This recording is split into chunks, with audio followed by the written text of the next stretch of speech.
রোগ অনেক রকমেরই হয়। কোনোটা ওই যে ফিজিক্যালি যেটা আমাদেরকে খুব রকমের প্রবলেম দেয়, সেটা জ্বর, সর্দি, কাশি, কত রকম সুগার, ব্লাড প্রেশার, কত রকমেরই আছে। কিন্তু জানেন তো, কিছু কিছু এমন মানসিক রোগ থাকে না, যেটা একটা শুধু একটা নয়, একটা পরিবারকে তছনছ করে দেওয়ার জন্যই কাফি। সেই রোগটির নাম সন্দেহবাতিক, যাদের সন্দেহ প্রবণতার রোগ আছে। নমস্কার বন্ধুরা, কেমন আছেন আপনারা? জীবনের 1001 গল্পে স্বাগত জানাচ্ছি আপনাদের। আজকে ঘটনাটা পাঠিয়েছে এক অনামিকা। বুঝতেই পারছেন, ওর জীবনের এমন একটা দিক ও তুলে ধরেছে যেটাকে ও না গিলতে পারছে না উগরে ফেলতে পারছে। হয়তো অনামিকার মতো অনেকেই এই রোগের শিকার আপনারা। তো হয়তো যারা হয়তো আমাদের এই পরিবারের সদস্যরা যদি ওরকম কোনো কিছু ভালো সাজেশন ওকে দিতে পারেন, আমি রিকোয়েস্ট করবো প্লিজ দিন কমেন্ট সেকশনে। তো না আর দেরি করবো না, শুরু করে দিচ্ছি অনামিকার ঘটনা। রিসেন্টলি কথায় গল্প ভুতুরে আড্ডা স্টেশন, আমার যে প্রথম চ্যানেলটি, সেখানে কিন্তু আমি মিতালি ডির একটা অনেকদিন আগে আমি শেয়ার করেছি, যেটা রিপিট করেছিলাম একটা লাইভে। কারণ মাঝে মধ্যে যেটা আমার মনে হয় যে রিপিট করা উচিত, সেরকম ঘটনা মাঝে মধ্যে করি আমি। তো কারণ আমি এটার একমাত্র কারণ, অলরেডি অনামিকা কিন্তু আমাকে এই ঘটনাটা পাঠিয়ে রেখেছে। তো থ্যাংক গড অনামিকা ওই ভুল স্টেপটা নেয়নি, আর ও কিন্তু লড়াই করে চলেছে যেই স্টেপটা মিতালি ডির পাঠানো ঘটনায় সেই মানে ভদ্রমহিলা নিয়েছিলেন। যাই হোক, অনামিকার ঘটনায় আসি। তো অনামিকা যখন আর কি তোমার ক্লাস 10-এ পড়ে, তখন উজ্জ্বল বাবু, এখানে কিন্তু উজ্জ্বল নামটা আমি পুরোপুরি ছদ্মনাম ইউজ করছি, উজ্জ্বল ওনার আসল নাম নয়। উজ্জ্বল বাবুর সঙ্গে পরিচয়, ঠিক আছে? তো উজ্জ্বল বাবুকে উনি কিন্তু অ্যাজ এ ফ্রেন্ড হিসাবেই দেখতেন, ওয়্যারএজ উজ্জ্বল বাবু কিন্তু ওনাকে একটা খুব অন্যরকম চোখে দেখতেন, ভালোবাসতেন। তো উজ্জ্বল বাবু যখন প্রপোজ করেন, অনামিকা না করে দেন, কারণ বলছে যে দেখো, আমি তো, আমার মনে তোমার প্রতি ওই ফিলিংসটা আসছেই না, আর আমি জানি না কোনোদিন আদৌ আসবে কিনা। তো আমি তোমাকে ওরকম ভাবে মানে বাজিয়ে রাখতে চাই না, বা আমি মানে ওরকম ভাবে তোমাকে স্বপ্ন দেখাতে চাই না। তো তুমি প্লিজ আমাকে ভুল বুঝো না, ফ্রেন্ড থাকি। তো যাই হোক, উজ্জ্বল বাবু খুবই একটা ধাক্কা পান এবং আস্তে ধীরে ওর থেকে একটা ডিস্টেন্স মেনটেন করে চললেও, কোথাও না কোথাও প্রথম ভালোবাসা তো, ওনাকে ভুলতে পারেনি, ঠিক আছে? গেল। তো যখন ও তোমার টিডিসিতে মানে বিএ ফার্স্ট ইয়ারে ওঠে, তখন তোমার অনামিকার সঙ্গে দেখা হয় একজনের, যার নাম কৌশিক। হুম। তো কৌশিক বাবু ওকে খুব ভালোবাসতেন, কারণ অনামিকা দেখতে প্রচন্ড সুন্দরী ছিলেন। অনেক রকমের প্রপোজালই নাকি উনি পেয়েছিলেন, কিন্তু ওই যে অনামিকার একটা মানে মাইন্ডসেট ছিল, যাকে পছন্দ করব, যাকে ভালোবাসবো তাকেই বিয়ে করব, আমার ভালোবাসা 10 জনের জন্য নয়, একজনের জন্যই, ঠিক আছে? তো কৌশিকও কিন্তু বহুত সাদা সিধা ভালো টাইপেরই মানুষ ছিল। হ্যাঁ, মানে ওইরকম না যে মেয়েদের সঙ্গে ফ্লার্ট করতো বা কোনো কিছু। তো অনামিকার প্রতি উনি কমিটেড ছিলেন এবং ওরকম ভাবেই দিন যাপন করছিলেন, ঠিক আছে? আস্তে আস্তে যখন কৌশিক আফটার গ্রাজুয়েশন ওনার বাবার বিজনেস জয়েন করলো, অনামিকাও গ্রাজুয়েশন কমপ্লিট করার পর যেটা হয় আর কি, যে মা বাবারা ছেলে দেখবে দেখবে, তো যখন কৌশিক জানতে পারে, তো কৌশিক ওদের বাড়ি থেকে প্রপোজালটা পাঠায়, ঠিক আছে? প্রপোজাল পাঠায়। তো উজ্জ্বলের সঙ্গে আমি যেটা বললাম, অনামিকার কিন্তু একটা ভালো দূরত্ব থাকলেও একটা ফ্রেন্ডশিপ ছিল। আর উজ্জ্বলের কথাটা বলে না, আমরা আসলে জানো তো, মেয়ে বলো বা ছেলে বলো, দুজনের ক্ষেত্রেই বলবো, একজন নয়, যারা সত্যি কোনো রিলেশনে কমিটেড হই বা রিলেশনটাকে আমরা পুরোপুরি সর্বস্ব দিয়ে ওটাকে স্বীকৃতি দিতে চাই, আমাদের কোথাও না কোথাও না আগের কিছু কথা হয়তো আমাদের মনে হয় জীবন সাথীকে জানানোটা উচিত।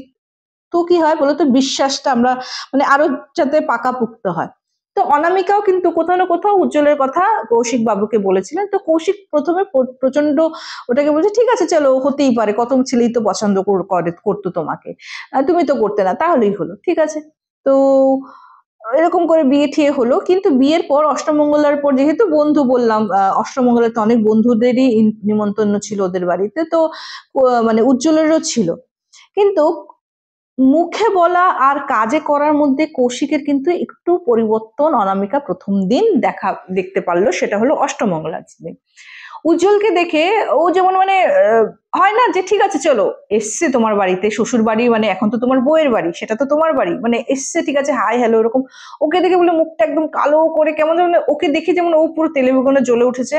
আর সেটার এফেক্ট কোথাও না কোথাও দিদি আমার সঙ্গেও কিন্তু হয়েছে। সেটা হলো, গেছি বাবার বাড়ি, অষ্টমঙ্গলা মানুষ এসছে, কথা বলছি, এখন আমার বন্ধুরা এসছে, আমি তো ডেফিনেটলি কথা বলবো, ওরা তো আমার ডাকেই এসেছিল। তো উজ্জ্বলও ছিল, উজ্জ্বলের সঙ্গে কথা বলছি, কৌশিক দেখি মুখ ফুলে রয়েছে, আমার সাথে কথা বলে না। তারপর যখন আমি কৌশিকের কাছে গেলাম, তো কৌশিক বলছে যে সবাইকে ডেকেছে, উজ্জ্বলকে ডাকার কি আছে? তো বলছে ও তো আমার, দেখো আমি তো সব কথা তোমাকে বলিনি তেমন তো নয়, বলেছি তো। ওকে, ওর সঙ্গে আমি একটু ডিস্টেন্স মেনটেন করেই চলি, তুমি অতটা কেন ইয়ে করছো? বিয়ের আগেই তো আমি সব খুললাম খোলা বলেছি, আর বিয়ের আগে তো আমরা কতদিন মানে ছিল, রিলেশন তো ছিল। তো বলছে বিয়ের আগে যা হওয়ার হয়েছে, এখন কিন্তু না উজ্জ্বলের সঙ্গে তুমি কথা বলবে না। আরে, একটা মানুষ কথা বলে আমার সঙ্গে ভালো রিলেশন আছে, বন্ধুত্বই ধরো, তো হঠাৎ করে আমি ওকে কি বলবো, কেন কথা বলছি না, আমার হাজবেন্ড বলেছে বলে, মানে কি উত্তরটা কি দেবো? ঠিক আছে বলছে, তথাপিও ঠিক আছে চলো। আমি বলেছি যে কোনো মতো ওর সঙ্গে আমি ইগনোর, একটা ডিস্টেন্স মেনটেন করে চলবো উজ্জ্বলের সাথে। কিন্তু বলে না, জানো তো, একটা গাছ বীজ যেমন আস্তে আস্তে বড় হয়, হ্যাঁ, বড় হয়ে তার ডাল পালা বিস্তার করে, মানে বেশি মানে বড় হয় আর কি। কৌশিকের সন্দেহর বীজটাও নাকি আস্তে আস্তে বড় হতে হতে খুব খারাপ জায়গায় গেছে। তো কি বলবো আর, মানে এটা না আমি তোমাদেরকে ভাষায় বোঝাতে পারবো না। তুমি একটা মানুষকে ভালোবাসো, ভালোবেসে ওকে বিয়ে করেছো, করার পর সে তোমাকে সন্দেহ করে, এবং তুমি যেই মানুষটার মুখ দিয়ে সবসময় তোমার তারিফ, তোমার গুণ, তোমার ভালো, তোমার সবকিছু মিষ্টি মিষ্টি কথা শুনলো, ওখানে যদি তোমার ওখানে অশ্রাব্য ভাষায় কেউ যদি তোমাকে সেই মুখে গালিগালাজ করে, সে ছেলে হোক মেয়ে হোক, উভয় ক্ষেত্রে বলবো সে কতটুকু ধাক্কা পাবে। সেম অনামিকার ক্ষেত্রেও এটা হয়েছে। হ্যাঁ, কৌশিক বাবু নাকি যদি ধরো মোবাইলে ফোন একটু এঙ্গেজ পেলো না, কার সঙ্গে কথা বলছিলে, কোন প্রেমিক জুটিয়েছো, এরকম ভাবে। তো প্রথম প্রথম অনামিকা বলেছে, আমি ভেবেছি হয়তো প্রথম প্রথম ইয়ার্কি করতো, কিন্তু আস্তে আস্তে মনে হচ্ছিল রুমকি দি না, ওইটা ইয়ার্কি নয়, ও প্রথম থেকে সিরিয়াস ছিল, এবং আমার চারিত্রিক মানে দোষ খুঁজতো, চরিত্রের ব্যাপারে বলছি, চারিত্রিক দোষ খুঁজতো। অ্যান্ড ও যেমন দোষ তো খুঁজতো, এবং ও যে মনে মনে ভাবতো, ওর বদ্ধমূল ধারণা এটাই যে ও যেটা ভাবছে, ও যদি সেটা ভুলও হয় সেটা ঠিক, মানে ভুল হলেও সেটা ঠিক আর কি, ও যেটা ভাবছে ওটাই সঠিক। এই গেল, বলছে তুমি বিশ্বাস করবে, আস্তে আস্তে আমার যে মামার তো ভাই, কাকার ছেলে, মানে সে ছোট হোক বড় হোক, সবার সঙ্গে আমি ডিস্টেন্স মেনটেন করা শুরু করলাম। আমি জানি না আমি আদৌ ভুল করেছিলাম না শুদ্ধ করেছিলাম, নাকি ওকে প্রশ্রয় দিয়েছিলাম ব্যাপারটাতে। এতে কি হয়েছে, ও আরো বেশি উগ্র হয়ে গেল, কোনো ছেলের সঙ্গে কথা বলতো না। আরে আমার তো আরো মানে উজ্জ্বল ছাড়াও তো আরো খুব ভালো, হ্যাঁ মানে ফ্রেন্ড ছিল, যাকে তুমি বলতে পারো আমি রাখিও পড়েছি, ওদের সঙ্গে কথা বলতে দেয় না, এখনো দেয় না। এগুলি মানসিক অশান্তি নিয়ে নিয়ে ও প্রেগনেন্ট হলো, বাচ্চা হলো, তো ভেবেছে বাচ্চা হয়ে গেছে এখন তো ঠিক হবে, এখন তো মানসিকতা ঠিক হবে। বলছে রুমকি দিয়ে যে কাশে মানে এই মানুষটা কোনোদিনও বদলানোর নয়। তা আমি তখন ওকে বলছিলাম যে তুমি তোমার যদি মনে হয় এটা একটা টক্সিক রিলেশনশিপ, তুমি তোমার মা বাবার সঙ্গে কথা বলেছো? তো বলছি হ্যাঁ, মামার সঙ্গে কথা বলেছি, মা বাবার একই কথা যে বিয়ে হয়ে গেছে, তোমার তো মানে ওর মতে মতে চলো না, ছেলেটা তো ভালো, খারাপ তো নয়, তোমাকে ভালোবাসে, অন্য কার সঙ্গে তোমার দেখতে মানে দেখতে পারে না। তো আমার মা আবার বলে যে এর থেকেও তো কত বেশি আমি আমি সহ্য করেছি, তুমি তো ওই তুলনায় কিছু নেই, তোমার শাশুড়ি শ্বশুর তো মাথায় তোলে নাচে, আমরা তো দিনকে দিন খাওয়া পাইনি, এরকম করে আমাকে বলে।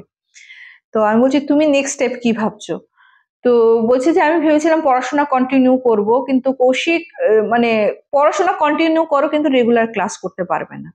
তো আমি ওকে একটাই সাজেশন দিলাম যে ঠিক আছে, যেহেতু তুমি মামার বাড়িও যেতে পারছো না, তুমি নিজেও চাকরি করতে পারছো না, তুমি আর কোনো কিছু তোমার গুণ আছে নাকি, তুমি টিউশন করাতে পারো, বা তুমি ওরকম কোনো যদি ক্রাফটের কাজ জানো, তুমি ক্রাফটে এখন তো, আমিও তো ইউটিউবেই কাজ করছি, বা ইউটিউবে story as a storyteller আসছি, তো তুমি যদি ওরকম ভাবে কিছু করো। তো বলছে যে ও আমাকে ফেসবুক খুলতে অব্দি দেয়নি রুমকিদি, তুমি ইউটিউবে ভিডিও করার কথা তো ভুলেই যাও, আপনাকে অ্যাকাউন্ট খুলতে দেয়নি, মানে। তা আমি বলছি তুমি তাহলে কিভাবে থাকবে এখনকার যুগে মোবাইল ছাড়া আমরা কেউ থাকতে পারি না, এখনো রাত্র 12টার সময় শুট করছি, কারণ আমার দিতে লাগবে, করতে হবে। And এটা একটা আমার একটা জুনুন, একটা আমার প্যাশন, আমার করবোই আমি। তো অনেক সময় প্যাশনও জানো তো অনেক রকমের মেন্টাল স্ট্রেস থেকে কিন্তু আমাকে বাঁচিয়ে রাখে, সত্যি কথা বলতে। তো আমি ওকে বলছি তুমি তোমার প্যাশনটা কাজে লাগাও, এন্ড তুমি পড়াশোনা ঠিক আছে তুমি প্রাইভেটলি দাও, অ্যাটলিস্ট একদম কিছু না করার থেকে কিছু করার তো ভালো, কোনো না কোনো দিন হয়তো ভালো চাকরি পাবে। তো বলছে আমি ওটাই করব, কিন্তু আমি হার মানিনি রুমকিদি। আমি তোমার এই প্ল্যাটফর্মে সবাইকে এটাই বলতে চাই যে আমরা প্রত্যেকটা মানুষই যেন কোথাও না কোথাও কোনো সমস্যায় ভুগছি, কারো বেশি কারো কম। আমার জন্য আমার সমস্যা বেশি, হয়তো রুমকিদি তোমার জন্য তোমার সমস্যা অনেক বড়। তো এই ক্ষেত্রে বলবো যে হার না মেনে হয়তো আমরা সিচুয়েশনটার সঙ্গে যদি মোকাবিলা করি, আমরা হয়তো একদিন জিতে যাব। একদমই তাই। এর জন্য আমার খুব ভালো লাগলো অনামিকা, তোমার ঘটনাটা আমি উপস্থাপনা করলাম, এবং তোমার মানসিকতা, সত্যি তোমার এই মানসিকতা কিন্তু অনেক স্ট্রংলি, অনেক মানে অনেককে হয়তো সাপোর্ট দেবে, অনেক নতুন করে ভাবতে শেখাবে। তোমাদের কাছে কি কোনো সাজেশন আছে অনামিকা কি করে নিজের লাইফটা আরো বেটার করতে পারে? ওর হাজবেন্ডকে তো আমি বলবো মানসিক ডক্টরের মানে ডক্টরের সঙ্গে কনসাল্ট করা উচিত, কিন্তু ভদ্রলোক তাতেও রাজি নয়। মানে কে বলবে আমি কেন যাব? মানুষের একটা বদ্ধমূল ধারণা জানো তো, মানে মেন্টাল যারা আর কি মনোরোগ চিকিৎসক, ওদের কাছে গেলে মানে পাগলরাই যায়, কিন্তু এটা টোটালি ভুল। আজকাল দেখো, আজকাল ডে টু ডে লাইফে আমরা এত প্রবলেম হচ্ছে, বা এত আমাদের লাইফ সার্কেলটাই এরকম হয়ে গেছে না, depression, anxiety, bipolar disorder, personality disorder, কত রকমের ভুক্তভোগী বলো তো। তাই বলে তো আমরা পাগল নই। আমারও অনেক রকমের মেন্টাল স্ট্রেস আসে, দ্যাট ডাজ নট মিন আমি পাগল। কিন্তু হ্যাঁ, আমি কাউন্সিলিং করাতেই পারি। তাতে কি হবে, আমাদের জীবন ধারণ করার যে মানে ওয়েটা, ওটা কিন্তু বদলাবে, আমরা হয়তো আর একটু ভালো থাকবো। তো কেমন লাগলো অনামিকার ঘটনা জানাতে ভুলো না। আর যারা ঘটনা পাঠাতে চাইছো পাঠিয়ে দিও 8011006740। ওয়েট করে থাকবো, প্লিজ তাড়াতাড়ি সাবস্ক্রাইব করে নাও, সকলের সঙ্গে শেয়ার করো। তো চলো আজকে এপিসোডটা আমি এখানে শেষ করছি, খুব তাড়াতাড়ি দেখা হবে। Till then bye bye, see you soon. নমস্কার।